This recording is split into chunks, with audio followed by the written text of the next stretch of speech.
For the ultra-rich, New Year's Eve does not arrive with urgency. It drifts in quietly, almost unnoticed at first, because their lives are not governed by dates circled in red or collective anticipation. Time, at this level, is not something that chases them. It follows. The end of the year feels less like a finish line and more like a subtle shift in lighting, a change in atmosphere rather than direction. Weeks before the night itself, decisions have already settled into place. Not rushed, not debated publicly, but finalized with calm certainty. Locations are chosen for separation, not spectacle.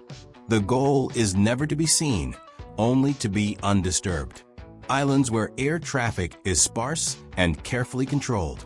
Mountain estates where roads disappear long before the property begins. Coastal waters where the horizon remains uninterrupted by the presence of others. Even when celebrations take place in cities known for excess, they occur above it all. Height is intentional. Sound thins out as elevation increases, and with it, unpredictability. From penthouses suspended high above the streets, the city becomes a moving diagram rather than a shared environment. Noise transforms into texture. Crowds become patterns of light. Chaos becomes aesthetic. Arrival is frictionless by design. Private aviation removes the concept of waiting entirely. No terminals, no announcements, no delays shouted across loudspeakers. Just motion, smooth and unbroken. Guests move from aircraft to vehicle to destination without interruption, without awareness of logistics. The machinery supporting the experience remains invisible, which is precisely the point. When infrastructure works perfectly, it fades from perception. On yachts anchored just far enough from shore, the night behaves differently. The ocean absorbs sound, stretches silence, and reframes scale. Fireworks erupt somewhere distant, muted by water and wind, no longer demanding attention.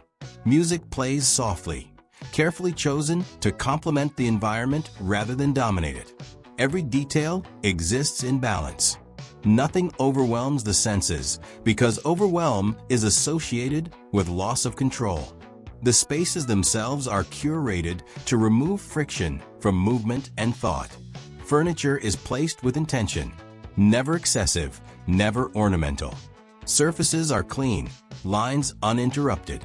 Light is warm but restrained, designed to soften rather than dramatize. Even luxury, at this level, avoids shouting. It whispers. The people inside these spaces carry themselves differently. There is no posturing, no need to assert status, no visible hierarchy. Everyone already knows where they stand. Power dynamics dissolve into mutual recognition.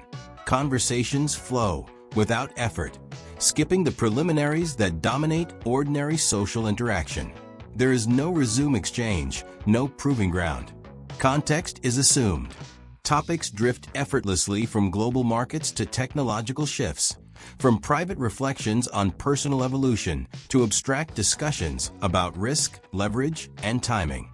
Ideas are not pitched, they are explored. Opinions are not defended, they are examined. Silence is not awkward. It is comfortable, often welcome. Alcohol appears in measured ways.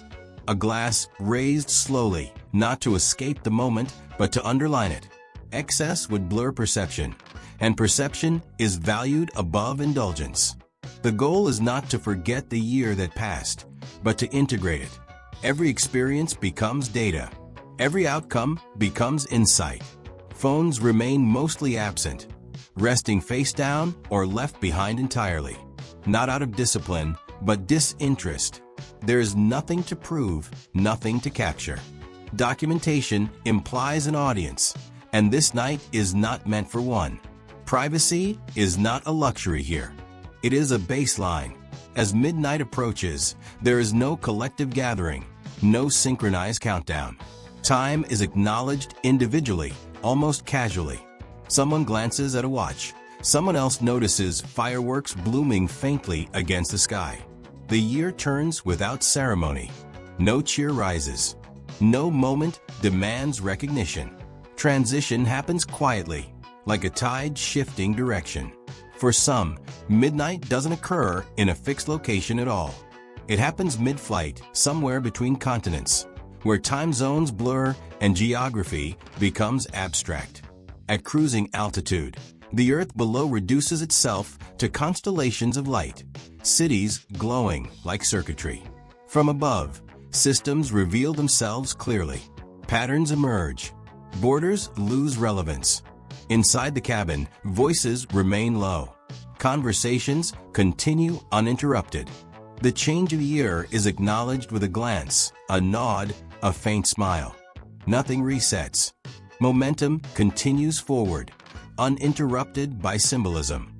Reflection, when it occurs, is analytical rather than emotional. The past year is reviewed like a strategic map. Decisions evaluated, risks assessed, growth measured not by comfort, but by expansion of capacity. Failures are not regretted. They are decoded. Lessons extracted quickly, without drama. Plans for the year ahead are not resolutions. They are already in motion. Capital has been allocated. Teams have been assembled. Infrastructure is already being built. The celebration is not a launching point. It is a checkpoint. As the night stretches toward morning, energy does not collapse. It softens. Some guests retreat into quiet rest. Others remain awake, watching the horizon slowly lighten.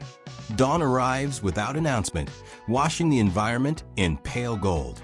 There is no applause for the sunrise. It doesn't need one. When movement resumes, it does so seamlessly. Vehicles glide toward airstrips.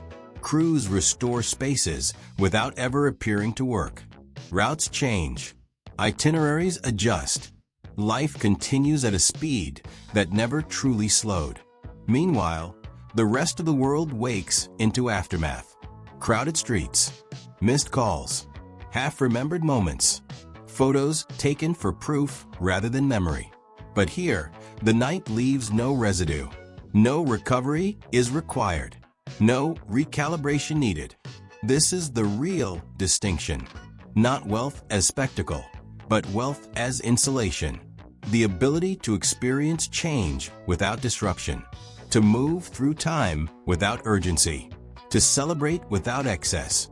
Private jets, yacht parties, and million-dollar countdowns are simply the surface layer. Beneath them lies something far more powerful. Control of environment, control of attention, control of pace. The ultra-rich are not celebrating the arrival of a new year. They are acknowledging continuity. The certainty that whatever unfolds next will do so within systems they already understand, influence, and shape. The calendar changes. The trajectory does not.